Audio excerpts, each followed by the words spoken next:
Welcome back everyone, आप सभी का फिर से स्वागत है आर के कॉम्पिटिटिव के इस वीडियो में। आज की इस वीडियो में आप देखेंगे 23 से 24 मई 2021 के कुछ मोस्ट इंपोर्टेंट करंट अफेयर के क्वेश्चंस को और उनसे जुड़े हुए कुछ मोस्ट इंपोर्टेंट फैक्ट्स को भी, जो कि एग्जाम के लिए काफी ज्यादा इंपॉर्टेंट है। तो चलिए वीडियो स्टार्ट करते हैं लाइन ऑफ द डे के साथ। ज्यादा प्यार जताने वाले बेवफा हो जाते हैं। ज्यादा प्यार जताने वाले बेवफा हो जाते हैं, दिल का दर्द देकर हमसे दूर हो जाते हैं। आग लग जाती है इस दिल में जब वो हमसे प्यार करके किसी और के हो जाते हैं। आज का पहला क्वेश्चन है कि तेलंगाना राज्य जो है उसके लोक सेवा आयोग के नए अध्यक्ष कौन बने हैं? तो वो बन गए हैं डॉक्टर बी जनार्दन रेड्डी। तो यहाँ पे याद रखिएगा कि तेलंगाना राज्य के नए लोक सेवा आयोग के अध्यक्ष बने हैं डॉक्टर बी जनार्दन रेड्डी। तेलंगाना से क्या क्वेश्चन बनेंगे यहाँ पे, इनको देख लीजिए कि तेलंगाना की स्थापना कब हुई थी? तो 2 जून 2014 ईस्वी में हुई थी। तो इसकी राजधानी है हैदराबाद में। मुख्यमंत्री कौन है इसके? तो के चंद्रशेखर राव। इसके बाद ये कौन से पार्टी से बिलोंग करते हैं? तो वो करते हैं तेलंगाना राष्ट्रीय समिति पार्टी से। गवर्नर कौन है यहाँ के? तमिलिसाई सुंदरराजन। इनको टी सुंदरराजन भी कहा जाता है। मुख्य न्यायाधीश कौन है तेलंगाना के? वो है हिमा कोहली। इसके बाद राजकीय पशु कौन है? हिरण। राजकीय पक्षी कौन है? Indian roller. राजकीय वृक्ष कौन है? तो जम्मी चेट्टू। तेलंगाना का प्रमुख झील देखिए, इसका प्रमुख झील कौन कौन सा है? इसका प्रमुख झील है हुसैन सागर और नागार्जुन सागर। तेलंगाना का 4 पड़ोसी राज्य है, कौन कौन सा है? तो महाराष्ट्र है, छत्तीसगढ़, कर्नाटक और आंध्र प्रदेश। लोकसभा सीट कितनी है? 17। राज्यसभा सीट कितनी है? 7। विधानसभा सीट कितनी है? 119। तेलंगाना का हवाई अड्डा कौन कौन सा है? राजीव गांधी अंतर्राष्ट्रीय हवाई अड्डा हैदराबाद में है और बेगमपेट हवाई अड्डा है। तो तेलंगाना का राष्ट्रीय उद्यान देखेंगे कासु ब्रह्मानंदा रेड्डी राष्ट्रीय उद्यान, महावीर हरीना वन स्थली राष्ट्रीय उद्यान। अगला क्वेश्चन देखिएगा, अंतर्राष्ट्रीय चाय दिवस कब मनाया गया है? तो वो मनाया गया है 21 मई को। 21 मई को मनाया गया है अंतर्राष्ट्रीय चाय दिवस। अभी आप देखिए कब मनाया जाता है, किसके तरफ से मनाया जाता है, क्यों मनाया जाता है, इसको देख लीजिए। मनाया जाता है 21 मई को, किसके तरफ से? संयुक्त राष्ट्र की तरफ से। इसके बाद उद्देश्य क्या है इसका? तो उसको जान लीजिए कि इस दिवस का उद्देश्य है चाय का जो आर्थिक महत्व होता है उसके बारे में जागरूकता फैलाना। अगला क्वेश्चन देखेंगे यहाँ पे कि किस देश ने एक नया महासागर निगरानी उपग्रह हयांग 2D सैटेलाइट को लॉन्च किया है? तो वो किया है चीन ने। नाम से ही जाहिर हो जा रहा है, हयांग प्यांग सब इसी का नाम होगा। उपग्रह किसको कहा जाता है? ये ऐसे पिंड होते हैं जो गुरुत्वाकर्षण बल के प्रभाव के कारण ग्रहों के चारों तरफ चक्कर लगा रहते हैं या फिर परिक्रमा करते रहते हैं, उनको उपग्रह कहा जाता है। इस उपग्रह का भी कई सारा प्रकार होता है, जैसे कि प्राकृतिक उपग्रह होते हैं और एक होते हैं कृत्रिम उपग्रह। तो यहाँ पे जिस उपग्रह की बात की जा रही है सैटेलाइट, यानी कि वो कृत्रिम उपग्रह है। जैसे कि चांद भी एक उपग्रह है। किसका उपग्रह है ये आप कमेंट सेक्शन में बता सकते हैं। तो ये किस प्रकार का उपग्रह है चांद? तो ये एक प्राकृतिक उपग्रह है। तो अभी चाइना की बात कर रहे थे हम। चाइना एक ऐसा उपग्रह यानी कि सैटेलाइट को लॉन्च किया है जो कि 2D टेक्नोलॉजी से यानी कि सेकेंड डायमेंशन की टेक्नोलॉजी से महासागरों पे निगरानी रखेगा। ये इसका एक नई कूटनीतिक चाल है जिसके वजह से ये बाकी जो देश हैं उनको परेशान करना चाहता है। ये महासागरीय निगरानी रखेगा अपने इस हयांग 2D सैटेलाइट से। इसको H2 सैटेलाइट भी कहा जा रहा है। खैर देख लेते हैं चीन से क्या क्वेश्चन बनेगा। चीन की राजधानी है बीजिंग में। इसकी करेंसी है युआन, जिसको रेनमिनबी भी कहा जाता है। यहाँ पे देख लीजिएगा राष्ट्रपति कौन है? Xi Jinping. इसके बाद भारत और चीन, इन दोनों के बीच जो इंटरनेशनल बॉर्डर लाइन है इसको क्या कहा जाता है? तो मैकमोहन रेखा। इसके बाद चीन की सबसे लंबी नदी कौन है? तो वो है यांगत्सी, जिसकी कुल लंबाई है 6300 किलोमीटर। इसके बाद कागजी मुद्रा जारी करने वाला विश्व का पहला देश कौन है? तो चीन है। किस देश की सीमा जो है वो सबसे ज्यादा देशों के साथ लगती है? तो वो चीन की लगती है। कितने देश हैं इससे लगती है? वो 13 देश।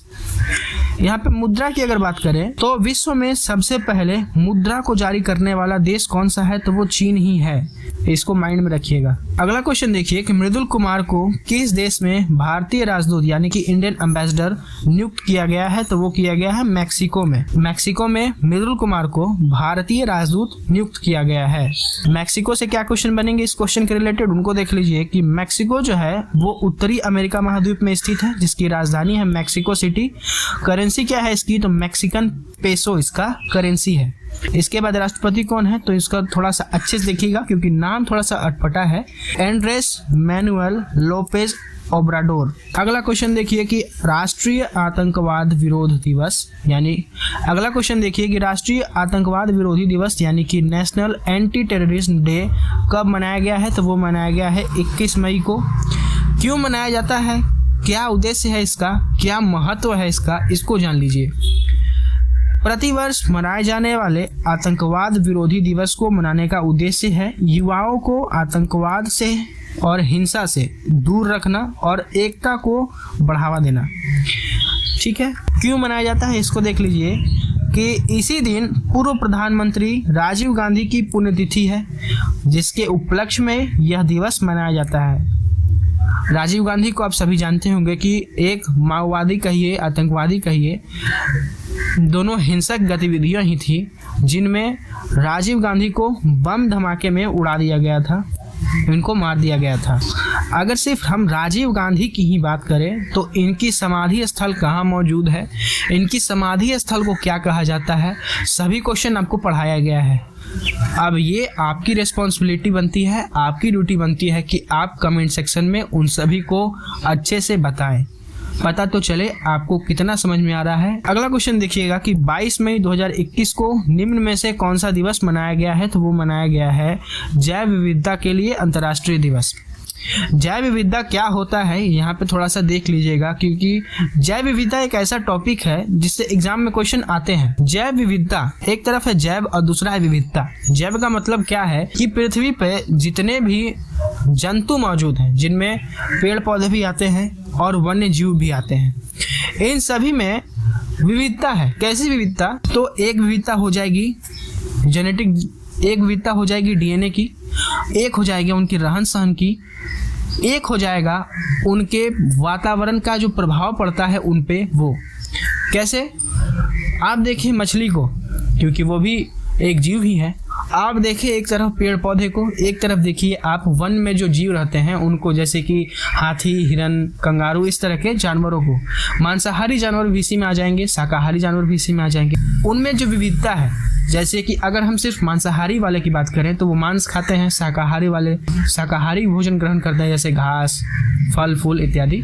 अगर मछली की बात करें तो वो पानी में रहते हैं, और अगर चार पैर वाले जानवरों की बात करें तो वो धरती पे रहते हैं, पानी में तो रहते नहीं हैं। तो इनके बीच जो विविधता है, इस विविधता से आपको जान के थोड़ा सा हैरानी होगा कि इस विविधता से सृष्टि का यानी कि पृथ्वी का एक संतुलन बना रहता है।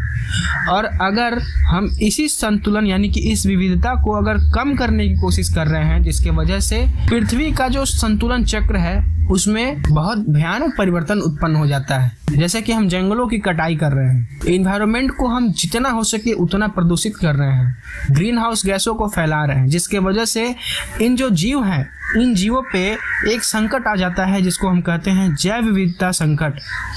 इसी संकट को दूर करने के लिए जैव विविधता दिवस मनाया जाता है। किसके तरफ से मनाया जाता है, क्यों मनाया जाता है, कब मनाया जाता है, इसको देखिए। तो जैव विविधता दिवस है, इसके मुद्दों को बढ़ावा देने के लिए अंतर्राष्ट्रीय दिवस मनाया जाता है, जिसको कहते हैं जैव विविधता दिवस। कब मनाया जाता है, तो 22 मई को मनाया जाता है। क्यों मनाया जाता है, इसको देखिए कि इसका उद्देश्य है जैव विविधता के संरक्षण के बारे में लोगों को जागरूक करना और वन्य जीव जो होते हैं उनको संरक्षण देना। अगला क्वेश्चन देखिए कि किस शहर के चीकू को भौगोलिक संकेत यानी कि जीआई टैग प्रदान किया गया है, तो वो किया गया है पालघर यानी कि महाराष्ट्र के चीकू को। जीआई टैग क्या होता है, इसको देख लीजिए। इससे पहले भी आपको बताया गया था कि हापुस आम जो है उसको जीआई टैग दिया गया था, तो उसमें भी बताया गया था जीआई टैग के बारे में। चाहे तो वीडियो देख सकते हैं, लिंक होगा नीचे, ऊपर के आई बटन में भी मिल जाएगा आपको। तो जीआई टैग का मतलब क्या होता है? Geographical indication. नाम से ही स्पष्ट हो जा रहा है कि किसी ये भौगोलिक जो संरचना होती है उसको इंडिकेट करेगा। डिटेल में जान लीजिए कि जीआई टैग किसी भी उत्पाद के लिए प्रतीक चिन्ह के समान होता है, जो कि किसी भी उत्पाद की विशिष्टता, भौगोलिक उत्पत्ति और विशेष अधिकार को दिया जाता है। किस बेसिस पे प्रदान किया जाता है, इसको ध्यान में रखिएगा। किस बेसिस पे? तो उनके उत्पाद के आधार पे, उनकी उत्पत्ति की विशिष्ट भौगोलिक विशेषताओं के आधार पे। तो किस शहर के चीकू को मिला है ये भौगोलिक टैग, यानी कि भौगोलिक संकेत जीआई टैग मिला है? महाराष्ट्र के पालघर के। जीआई टैग से क्या क्वेश्चन बनेंगे उनको देख लीजिए। स्टडी जीके के अंतर्गत आता है ये सब। यहाँ से थोड़ा सा ध्यान से देखिएगा, आप चाहे तो इन सभी को नोट भी कर सकते हैं। किस राज्य के बिलाचेरी में बने प्रसिद्ध मिट्टी के खिलौनों के लिए भौगोलिक संकेत यानी जीआई टैग प्रदान किया गया है? तो वो किया गया है तमिलनाडु। इसके बाद किस राज्य के हापुस आम को जीआई टैग प्रदान किया गया है? तो वो किया गया है महाराष्ट्र को। ऊपर बताया गया, अभी आपको पहले वाले वीडियो में भी बताया गया था। इसके बाद देखिए कि किस देश के बासमती चावल को जीआई टैग प्रदान किया गया है? तो वो किया गया है पाकिस्तान के बासमती चावल को। कहाँ की गुच्छी मशरूम को जीआई टैग प्रदान किया गया है? तो वो किया गया है जम्मू कश्मीर। किस राज्य के शहद को जीआई टैग प्रदान किया गया है? सुंदरबन के। कहाँ के केसर को जीआई टैग प्रदान किया गया है? कश्मीर को। अगर आपको कश्मीर के बारे में थोड़ा सा भी नॉलेज होता तो आप इस क्वेश्चन का इसी तरह आंसर दे देते कि इसका आंसर कश्मीर होगा, क्योंकि कश्मीर में भारत का सर्वोत्तम केसर उत्पादित किया जाता है। किस राज्य की डल्ले खुरासिनी मिर्च को जीआई टैग प्रदान किया गया है? तो वो किया गया है सिक्किम के। किस राज्य के कोहबर एवं सोहराई चित्रकला को जीआई टैग प्रदान किया गया है? तो वो किया गया है झारखंड को। इसके बाद किस राज्य के काले चावल को जीआई टैग प्रदान किया गया है? तो वो किया गया है मणिपुर। इसके बाद किस राज्य के मरुगन मंदिर के पंचमर्थिम प्रसाद को जीआई टैग प्रदान किया गया है? तो वो किया गया है तमिलनाडु को। अगला क्वेश्चन देखिए कि किस राज्य सरकार द्वारा विकाराबाद के कुछ स्वास्थ्य केंद्रों पर आकाश से चिकित्सा, इसको माइंड में रखिएगा क्योंकि इससे क्वेश्चन बनेगा, आकाश से चिकित्सा के माध्यम से दवाओं का वितरण किया गया है? तो वो किया गया है तेलंगाना। अब ये आकाश से चिकित्सा क्या है, इसको माइंड में रखिएगा, इसको थोड़ा सा अच्छे समझिए कि तेलंगाना का जो स्वास्थ्य केंद्र है वहाँ पे कोरोना का जो मामला है लगातार बढ़ते जा रहा है, जिसको देखते हुए तेलंगाना की जो सरकार है वो ड्रोन के माध्यम से आकाश से दवाओं का छिड़काव कर रही है, सैनिटाइजेशन कर रही है वहाँ पे, जिसको आकाश से चिकित्सा का नाम दिया जा रहा है। यहाँ पे तेलंगाना के बारे में अभी आपको ऊपर बताया गया है, यहाँ पे डिटेल में आपको नहीं बताया जाएगा, लेकिन तेलंगाना के रिलेटेड क्या क्वेश्चन बनेंगे इंपॉर्टेंट उनको देख लीजिए कि तेलंगाना को भारत का 29वां राज्य बनाया गया। कब बनाया गया? तो 2 जून 2014 में। इसके बाद तेलंगाना के राज्यपाल का क्या नाम है? तो टी सौंदरराजन, ऊपर बताया गया आपको। यहाँ पे इसको क्यों लिया गया है इसको माइंड में रखिएगा, क्योंकि ये मणिपुर के भी राज्यपाल हैं। मणिपुर का ये राज्यपाल नहीं बल्कि डिप्टी राज्यपाल है, यानी कि डिप्टी गवर्नर हैं मणिपुर के। क्यों? क्योंकि मणिपुर एक केंद्र शासित प्रदेश है भारत का। अगला और आखिरी क्वेश्चन देखेंगे आज का कि खबरों में रहा A76 क्या है? तो वो है एक विशाल हिमखंड जो कि अंटार्कटिका जो महाद्वीप है उससे टूटकर समुद्र में तैर रहा है। इसको कौन फाइंड आउट किया है इसको माइंड में रखिएगा। इसको किया है यूरोपियन सैटेलाइट। यूरोपियन सैटेलाइट जो है वो इस हिमखंड को खोजा है, और ये इतना बड़ा है कि अगर भारत का जो गोवा राज्य है, इस तरह का कोई अगर राज्य या फिर देश इसके चपेट में आता है तो उस पर्टिकुलर देश अथवा राज्य का 1 इंच जमीन भी नहीं बचेगा, इस हिमखंड से इतना बड़ा है। तो आज के लिए बस इतना ही, फिर मिलेंगे आपसे कल के न्यू वीडियो में। तब तक के लिए वीडियो को लाइक कीजिए, शेयर कीजिए, चैनल को सब्सक्राइब कीजिए और बेल नोटिफिकेशन का जो आइकन है उसको दबा के प्रेस कर लीजिए ताकि आने वाली वीडियोस का नोटिफिकेशन आपको सबसे पहले मिल जाए।